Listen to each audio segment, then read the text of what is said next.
Assalamualaikum warahmatullahi wabarakatuh. Saya Alvina Septriana Pamungkas dengan NIM B100210118, Manajemen C, dampak COVID-19 terhadap perekonomian. Apa itu COVID-19?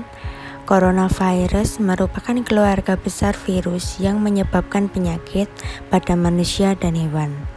Pada manusia biasanya menyebabkan penyakit infeksi saluran pernafasan, mulai flu biasa hingga penyakit yang serius seperti Middle East Respiratory Syndrome atau MERS dan sindrom pernafasan akut berat, Severe Acute Respiratory Syndrome.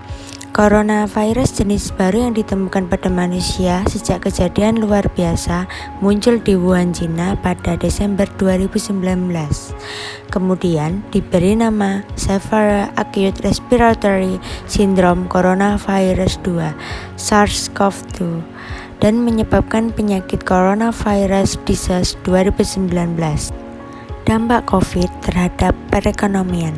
Pandemi COVID-19 tidak hanya berdampak pada kesehatan masyarakat, tetapi juga memengaruhi kondisi perekonomian, pendidikan, dan kehidupan sosial masyarakat Indonesia.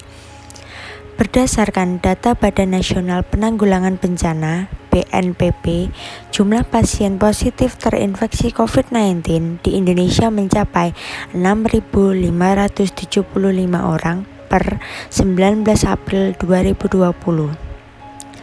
Pandemi ini menyebabkan beberapa pemerintahan daerah menerapkan kebijakan pembatasan sosial berskala besar (PSBB) yang berimplikasi terhadap pembatasan aktivitas masyarakat, termasuk aktivitas ekonomi, aktivitas pendidikan, dan aktivitas sosial lainnya. Menurutnya berbagai aktivitas ini berdampak pada kondisi sosial ekonomi masyarakat, khususnya masyarakat rentan dan miskin.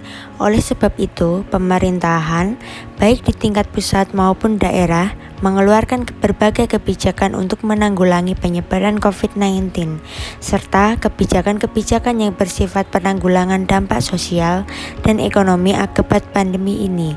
Kendati demikian, pelaksanaan berbagai kebijakan ini perlu dipantau dan dievaluasi untuk mengetahui efektivitasnya.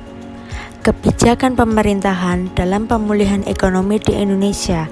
Sebagai penanggulangan dampak dari pandemi COVID-19, pemerintahan negara Indonesia mengeluarkan kebijakan-kebijakan guna mengupayakan pemulihan ekonomi.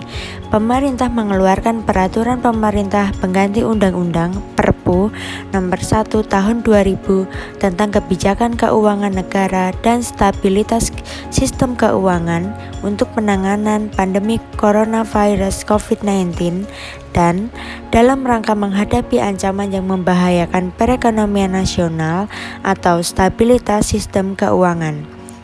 Perpu tersebut mengatur tentang kebijakan keuangan negara, meliputi kebijakan pendapatan negara, termasuk kebijakan di bidang perpajakan, kebijakan belanja negara, termasuk kebijakan di bidang keuangan daerah, dan kebijakan pembiayaan.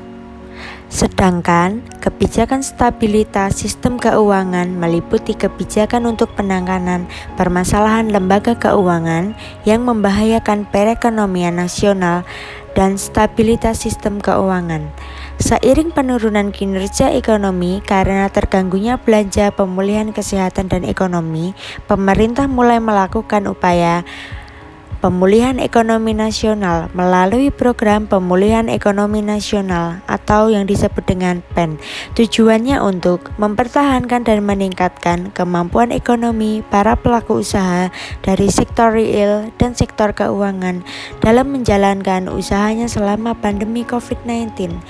Sekian presentasi dari saya. Wassalamualaikum warahmatullahi wabarakatuh.